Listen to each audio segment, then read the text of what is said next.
जी sir, जो हत्याकांड हुआ है जयपुर में, तो क्या कुछ कहना चाहेंगे? आपने बहुत बड़ी प्रेस वार्ता रखी है आज। देखिए, आज हमारा जन्म दिवस है। मैं हिंदू आर्मी चीफ की हैसियत से बहुत बड़ा देश में हमारे कार्यकर्ता और पदाधिकारी हमारा जन्मदिन मनाते हैं, लेकिन आज हम लोगों ने इस शौर्य दिवस भी है आज 6 दिसंबर को, और ये मेरा सौभाग्य है कि जिस दिन बाबरी मस्जिद का विध्वंस हुआ उससे कुछ 10 साल पहले मैं जन्म लिया था, और ये हमारे लिए बड़ा सौभाग्य का विषय है कि 6 दिसंबर शौर्य दिवस स्वरूप में मनाया जाता है और आज हमारा जन्मदिन है। लेकिन दुर्भाग्य ये है कि राजस्थान से जो बुरी खबर आई,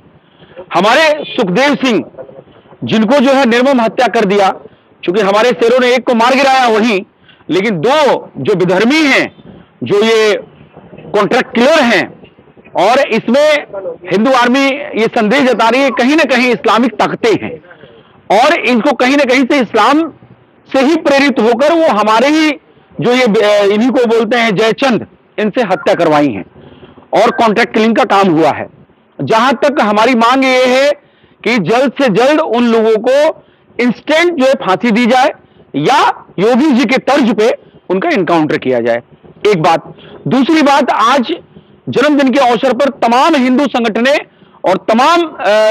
देश के जो हिंदू संस्थाएं हैं वो आई थी यहाँ पे, और हम लोगों ने यही बात करी कि हम आज इस विपदा की घड़ी में हम करणी सेना के साथ हैं। हमारा पूर्णतः समर्थन है। हम धरातल पर उतरकर संवैधानिक तरीके से जिस तरीके से साथ हो पाएगा हम देंगे और दे भी रहे हैं राष्ट्रीय स्तर पर। अब बात ये भी हुई कि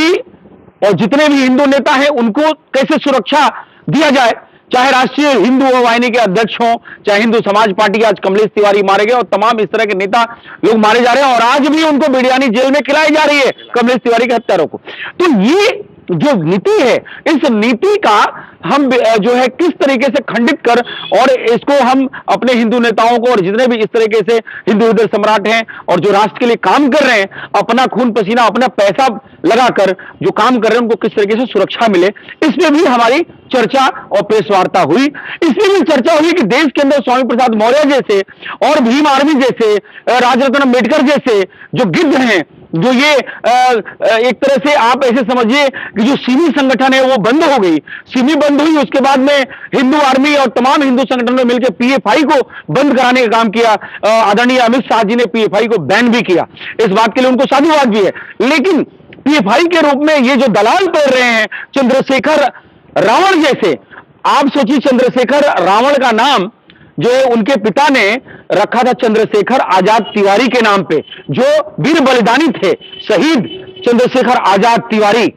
उनके नाम पे नाम रखा, लेकिन ये उनके नाम पे धब्बा है और ये पीएफआई का एजेंट बन गया, पाकिस्तानी दलाल बन गया। और ये मैं नहीं कह रहा हूं, ये ईडी का डॉक्यूमेंट कहता है, ईडी की डॉक्यूमेंट्री कहती है, और इसके ऊपर जितने एफआईआर दर्ज है वो कहती है। बेल पे घूम रहा है और देश में जाति पाति फैला रहा है। तो हमें इस तरह के संगठनों को भी बैन करने की बहुत अति आवश्यक है। इस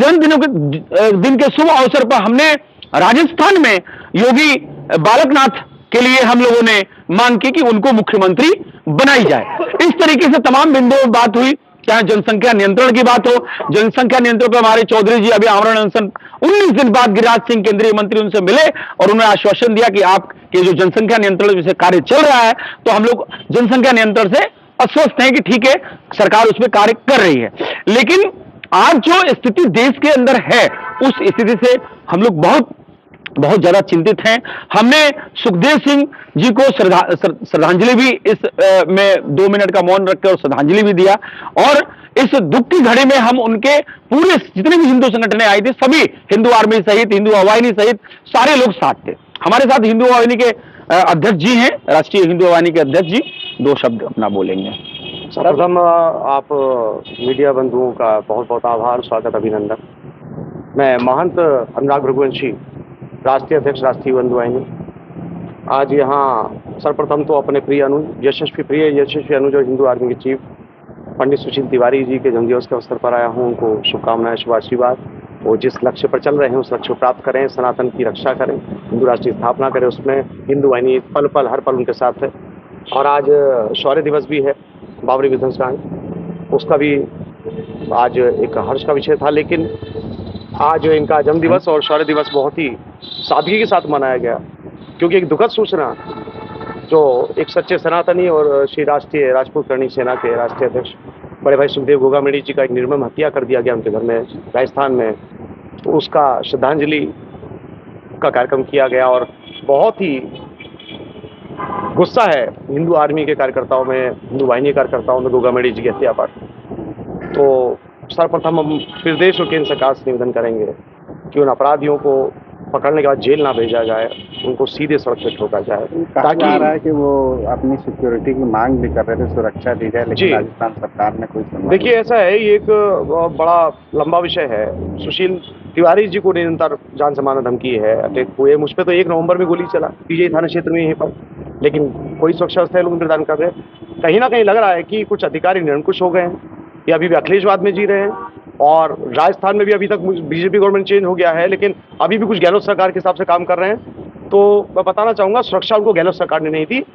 अब दुर्भाग्य है कि गोगामेड़ी जी का हत्या हो गया, लेकिन मुझे उम्मीद है कि भाजपा केंद्र सरकार 10 करोड़ रुपए उनके परिवार को और उनके परिजनों को जेड पे सिक्योरिटी अवश्य देगी, क्योंकि अगर भाजपा सरकार होती तो हम आशा करते हैं सुरक्षा का, लेकिन ये समस्या बड़ी कठिन है। सुशील तिवारी जी को, हिंदू आर्मी के राष्ट्रीय अध्यक्ष को, गोगामेड़ी जी के परिवार को तत्काल जेड पे सिक्योरिटी मिलना चाहिए, अन्यथा ये जो वोट बैंक मिलता है 5-10 का निचला, जिस वजह से आज 3 राज्यों में इतना बड़ा विजय हुआ और यूपी में फिर 2024 के लिए केंद्र में उम्मीद है, तो हिंदू आर्मी को, हिंदू वाहिनी को, उनके अध्यक्ष को सुरक्षा प्रदान करना पड़ेगा सरकार को, अन्यथा 2024 का लक्ष्य कठिन हो जाएगा।